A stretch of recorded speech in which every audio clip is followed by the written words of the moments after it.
இதயத்தோட துடிப்பை மெயின்டைன் பண்ணுறது, அடுத்தது உடலுடைய உஷ்ணத்தை மெயின்டைன் பண்ணுறது, இந்த மாதிரியான முக்கியமான பொறுப்புகளை வந்து தைராய்டு கிளாண்டு தான் பார்க்குது. ஹைப்பர் தைராய்டு எப்போயுமே உடம்பு வந்து இழைச்சிக்கிட்டே இருப்பாங்க. அடுத்தது இதய துடிப்பு வந்து ரொம்ப வேகமாக இருக்கும். அடுத்து வந்து பார்த்தீங்கன்னா அதிகப்படியான வியர்வை வந்துகிட்டே இருக்கும் அவங்களுக்கு. இப்போ ஹைப்போதைராய்டிசம்ல இருக்கவங்களுக்கு என்னென்ன மாதிரியான பாதிப்புகள் இருக்கும் அப்படின்னு பார்த்தீங்கன்னா, அதிகப்படியான உடல் சோர்வு, அதிகப்படியான உடல் எடை கூடுதல், உங்கள் உடம்புலேருந்து பாரம் நல்லா நிறைய மனபாரம், நிறைய மன அழுத்தம் இருக்கு இல்லைங்களா, இதுலேருந்து பாதி வெளியே வந்துடலாம். 7லேருந்து 10 நாளுக்குள்ளேயே கேரண்டீட் ரிசல்ட் இது.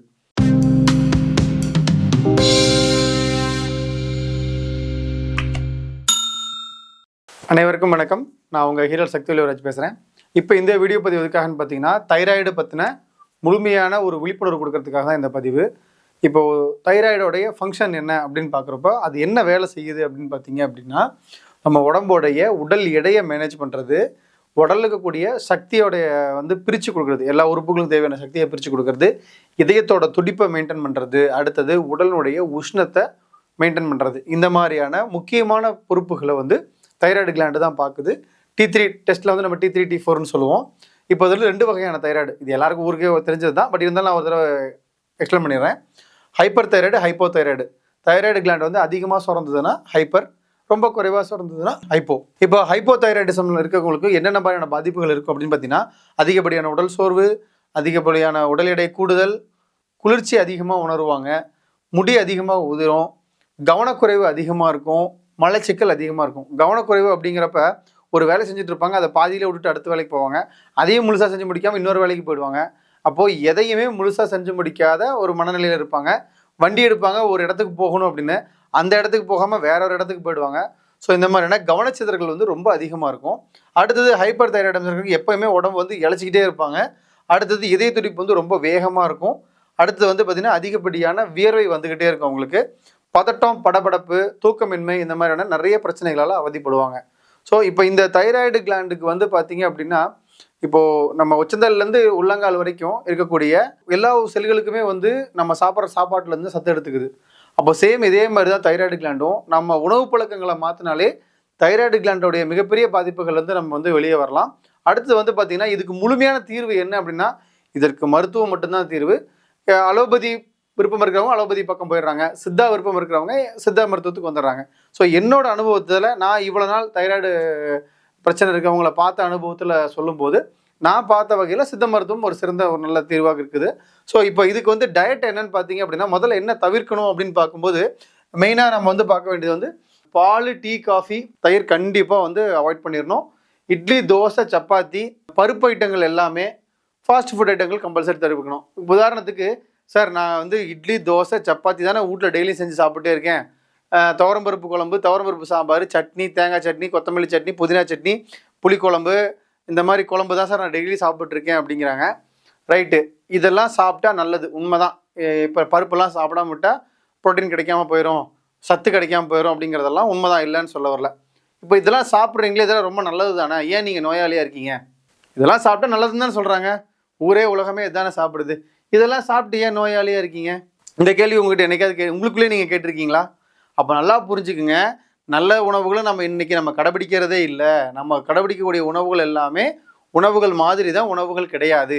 ஃபஸ்ட்டு செரிமானத்துக்கு தகுந்த உணவுகளை தான் முதல்ல எடுத்துக்கணும். நீங்கள் ஒரு உணவு சாப்பிட்றீங்க அப்படின்னா, அந்த உணவுக்கு செரித்து ஆற்றலாக மாறக்கூடிய அளவுக்கு உங்ககிட்ட உடல் உழைப்பு இருக்கா அப்படின்னா பெரும்பான்மையான மக்கள்கிட்ட இன்றைக்கி கிடையாது. இப்போ உதாரணத்துக்கு பருப்பு குழம்பு சாப்பிட்றாங்க, பாதாம் பிஸ்தா முந்திரிலாம் சாப்பிட்றாங்க அப்படின்னா வேலை செய்யணும், உழைக்கணும். இப்போ உதாரணத்துக்கு ஒரு 10 முந்திரி சாப்பிட்றாங்கன்னா காலையிலேருந்து சாயந்தரம் வரைக்கும் காட்டில் களை வெட்டி வயல் வேலைலாம் செஞ்சு, இல்லை சிமெண்ட் மூட்டை தூக்கி கரெக்டாக வேலை செஞ்சு அவங்க வேலையை முடிச்சுட்டு வரவங்க 10 முந்திரி 10 பாதாம் சாப்பிட்டாங்கன்னா அவங்களுக்கு அந்த எனர்ஜி கிடைக்கும். வீட்டில் உட்காந்துட்டே காலையில் டெய்லி 2 பாதாம் 2 முந்திரி சாப்பிட்டுட்டு இருந்தாங்கன்னா உடம்புல வாயு தான் அதிகமாக ஃபார்ம் ஆகும். துவரம்பருப்பு, குறிப்பாக துவரம்பருப்புலாம் சாப்பிட்றாங்கன்னா உழைப்பு அதிகமாக இருக்கணும். வீட்டில் தான் இருக்கேன், வீட்டு வேலையை மட்டும்தான் செய்கிறேன், உட்காந்து சிஸ்டத்துக்கு முன்னாடி உட்காருவேன், வீட்டு வேலையை செய்வேன், மறுபடியும் வந்து ரெஸ்ட் எடுப்பேன், மறுபடியும் போய் வேலை செய்வேன் அப்படின்னா இந்த மாதிரியான உணவுப் பொருட்கள் உங்களை என்ன பண்ணும், உங்கள் உடம்புல கூடிய வாயு தன்மையை அதிகப்படுத்தும், கேஸ் அதிகப்படுத்தும். இதனால் நீங்கள் நோயாளியாக தான் அதிகரிச்சுட்டே போவீங்களே ஒழிய உங்களுடைய நோய் குணப்படுத்த முடியாது. குணப்படுத்த முடியாதுங்கிறத கட்டுப்படுத்த முடியாது, அந்தளவுக்கு இருக்கும். அதனால தான் எளிமையான டயட் நான் வந்து தைராய்டுக்காகவே என்கிட்ட ஒரு 7-8 வருஷத்துக்கு முன்னாடி இருந்தே நான் இந்த ஒரே டயட்டை தான் கொடுத்துக்கிட்டு இருக்கேன். எல்லாத்துக்குமே ரிசல்ட் ஃபஸ்ட் கிளாஸாக இருக்குது. உணவு பழக்க வழக்கங்கள் தான். காலையில் வந்து பார்த்தீங்கன்னா கருப்பு கவுனி அரிசி கஞ்சி, அரிசியை வாங்குங்க, நல்லா வறுத்துக்குங்க, மிக்சியில் போட்டு அரைச்சி பவுட்ரு பண்ணி வச்சுக்கோங்க. வேணுங்கிற அளவுக்கு தண்ணி ஊற்றி அரிசி இந்த பவுடரை போட்டு கஞ்சி வச்சு காய்கறி பொரியல் அன்னைக்கு சாப்பிட்டுக்குங்க. எந்த காய்கறி பொரியலாக இருந்தாலும் நீங்கள் செஞ்சுக்கலாம். இந்த காய் அந்த காயெல்லாம் கணக்கில் உங்களுக்கு என்ன காய் பிடிக்குமோ அதை செஞ்சுக்கோங்க. மதியம் வந்து கிச்சலி சம்பா சாதம், கிச்சலி சம்பா வந்து முடிஞ்ச வரைக்கும் கஞ்சி வடித்த சாதம் வச்சா நல்லது. அடுத்து வந்து காய்கறி பொரியல், புளி ரசம் வைக்கிறதுக்கு பதிலாக நெல்லிக்காய் ரசம் வைங்க. புளியையே சேர்த்தாதீங்க. புளி சேர்த்துனா நோயை எச்சதான் பண்ணிகிட்டே இருக்கும்னால நெல்லிக்காய் அரைச்சி ஜூஸ் எடுத்து அந்த நெல்லிக்காய் ரசம் வச்சு வெண்ணெய் எடுத்த மோரை வச்சு சாப்பிடுங்க. அடுத்தது இரவு வந்து பார்த்தீங்கன்னா கருப்பு கவுனி அரிசி கஞ்சி, காய்கறி பொரியல், இதை மட்டும் கரெக்டாக எடுத்துக்கோங்க. இதுதான் டயட்டு. இந்த உணவுகளை தவிர்த்துட்டு இந்த டயட்டை ஃபாலோ பண்ணிங்க அப்படின்னா 5லேருந்து 7 நாளுக்குள்ளே உங்கள் உடம்புலேருந்து பாரம் நல்லா நிறைய மனபாரம், நிறைய மன அழுத்தம் இருக்கு இல்லைங்களா, இதுலேருந்து பாதி வெளியே வந்துடலாம். 7லேருந்து 10 நாளுக்குள்ளேயே கேரண்டீட் ரிசல்ட் இது. யார் இதை கரெக்டாக ஃபாலோ பண்ணுறீங்களோ 7 நாள்லேருந்து 10 நாளுக்குள்ளே இந்த ரிசல்ட் எடுக்கலாம். கரெக்டாக ஃபாலோ பண்ணுறவங்களுக்கு இந்த ரிசல்ட் கிடைக்கும். ரைட்டு. இப்போ தைராய்டுக்கு வந்து முழுமையான தீர்வு அப்படின்னு கேட்டிங்க அப்படின்னா, இதில் வந்து பார்த்தீங்க அப்படின்னா அலோபதி மருத்துவம் பக்கம் போகிறவங்களுடைய விஷயம் வேறு, சித்தா பக்கம் வரவங்களுடைய மெத்தடு வேறு. ஸோ அவங்களோட மெத்தடு வேறு, சித்தாவோட மெத்தடு வேறுங்கிறதுனால யாருக்கெல்லாம் பகலவன் சித்தா கிளினிக்கில் வந்து நீங்கள் வந்து ட்ரீட்மெண்ட் எடுக்கணும், பார்க்கணும், என்கிட்ட பேசணும் அப்படின்னு விருப்பப்படுறீங்களோ நீங்கள் தாராளமாக இந்த டிஸ்பிளே கூடிய இந்த வாட்ஸ்அப் நம்பருக்கு எனக்கு வாட்ஸ்அப் பண்ணுங்கள். என்கிட்ட தாராளமாக நீங்கள் காண்டாக்ட் பண்ணி பேசலாம். உங்களுக்கு போதுமான சந்தேகங்களும் எல்லாமே வந்து உங்களுக்கு டயட்லேருந்து எல்லாமே நீங்கள் வந்து இதில் தெரிஞ்சுக்கலாம். ஸோ இது மாதிரியான நல்ல தகவல்கள், மருத்துவம் சார்ந்த தகவல்கள், மருத்துவம் சார்ந்த புரிதல், மருத்துவம் கற்றுக்கணும் அப்படிங்கிறவங்களுக்கு இந்த யோகம் சேனலை ஃபாலோ பண்ணி இதில் இருக்கக்கூடிய வீடியோஸ் எல்லாத்தையும் நீங்கள் தெரிஞ்சுக்கிட்டீங்க அப்படின்னா நிறைய உங்களுக்கு அறிவு கிடைக்கும். இது போன்ற நல்ல தகவல்களுக்கு யோகம் சேனலை சப்ஸ்கிரைப் பண்ணுங்கள். நன்றி, வணக்கம்.